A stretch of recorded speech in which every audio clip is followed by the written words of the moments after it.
Hello guys, welcome back to my channel. അപ്പോൾ ഇന്ന് Kerala lunch മെനുവിൻ്റെ 41ാമത്തെ മെനു ആയിട്ടാണ് ഞാൻ വന്നിരിക്കുന്നത്. ഇന്ന് ഉണ്ടാക്കിയത് 2 സിമ്പിൾ റെസിപ്പീസ് ആണ്. ആദ്യം ഉണ്ടാക്കിയത് മുരിങ്ങക്കായ കൊണ്ടൊരു മൊളോഷ്യം. തേങ്ങയൊന്നും അരക്കേണ്ട ആവശ്യമില്ല, സിമ്പിളാണ്.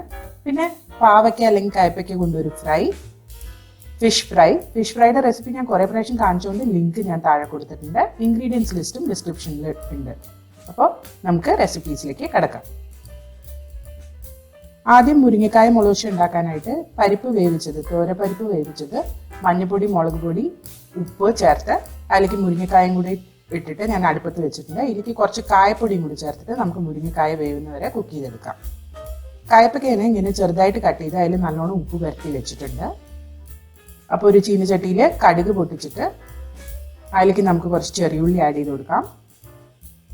ചെറിയുള്ളി ഒന്ന് ലൈറ്റായിട്ട് ഫ്രൈ ചെയ്തെടുക്കുക. ഇനി ഉപ്പ് പുരട്ടി വെച്ച പാവയ്ക്ക അല്ലെങ്കിൽ കായ്പയ്ക്കേനെ ഞാൻ നന്നായി കഴുകി അതിലുള്ള വെള്ളമൊക്കെ പിഴിഞ്ഞ് കളഞ്ഞിട്ട് എടുത്തിട്ടുള്ളതാണ്. അത് നമുക്ക് ഈ ചീനച്ചട്ടിയിലേക്ക് ഇട്ട് കൊടുക്കാം.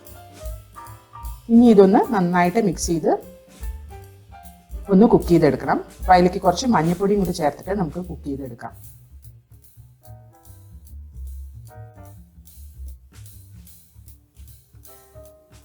ഇപ്പുറത്തെ മുരിങ്ങക്കായ വെന്ത് കഴിഞ്ഞു. അപ്പോൾ അതിലേക്ക് ഞാൻ ചെറിയുള്ളിയും തക്കാളിയും ചേർക്കുകയാണ്. വേണമെങ്കിൽ നമുക്കിത് എല്ലാം കൂടെ പ്രഷർ കുക്കറിൽ ഇട്ടിട്ട് ഒരു 2 വിസിൽ അടിച്ചെടുത്താലും മതി. പക്ഷെ അപ്പോൾ മുരിങ്ങക്കായ കൂടുതൽ വെന്ത് പോകണ്ടെന്ന് വെച്ചിട്ടാണ് ഇങ്ങനെ ഉണ്ടാക്കുന്നത്. അപ്പോൾ തക്കാളിയും ഉള്ളിയും കുക്കായി കഴിഞ്ഞ് അതിലേക്ക് കുറച്ച് വെളിച്ചെണ്ണ ഒഴിച്ചു കൊടുക്കുക, കുറച്ച് കരിവേപ്പില ആഡ് ചെയ്യുക. നമ്മുടെ മൊളോഷ്യം റെഡി.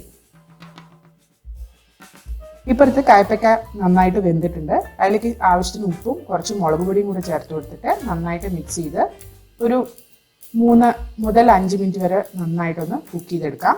വെളിച്ചെണ്ണ ആവശ്യമാണെങ്കിൽ ഒഴിച്ചു കൊടുക്കുക. അപ്പോൾ ഇത് ഒന്നും കൂടെ ഒന്ന് മുരിഞ്ഞ് വന്നോട്ടെ. അതുവരെ നമുക്കിത് ഇടയ്ക്കിടയ്ക്ക് ഇളക്കിയിട്ട് ചെറിയ തീയിൽ കുക്ക് ചെയ്തെടുക്കാം.